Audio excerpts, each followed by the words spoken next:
हुजूर फरमाते हैं तो दुनिया में रब से डर जाना, रब तुझे आखिरत में नहीं डराएगा। वो जो अल्लाह के वलियों के बारे में कहा ला खौफुन अलैहिम वला हुम यहज़नून, क्या माना है? दुनिया में उन्हें सिर्फ अल्लाह का खौफ था, बाकी किसी का खौफ नहीं था। हुजूर फरमाते हैं तो दुनिया में रब से डर जा, कयामत में तुझे नहीं डराएगा। और अगर तू दुनिया में नहीं ना डरेगा फिर तू कयामत में डराया जाएगा। अल्लाह तबारक व तआला की खौफ, ये जो रोजा है ना, ये इस मारिफत को बड़ा पक्का करता है।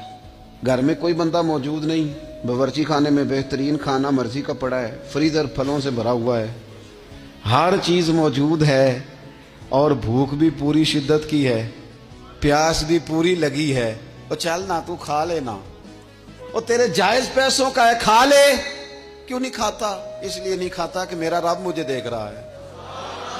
अल्लाह करे रोजेदारों ये प्रैक्टिस हो जाए कि जब तू अपना जायज माल इसलिए नहीं खाता कि रब ने रोका है और वो देख रहा है नहीं खाना, फिर तू किसी का नाजायज माल कैसे खा सकता है? रब ने तुझे रोका भी है और रब तुझे देख भी रहा है।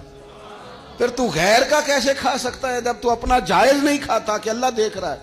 तो दूसरों का नाजायज और हराम कैसे खाएगा हालांकि अल्लाह देख रहा है? अगर ये तसव्वुर दिल में पैदा हो जाए, ये ज़ौक़ अगर किसी बंदे को नसीब हो जाए,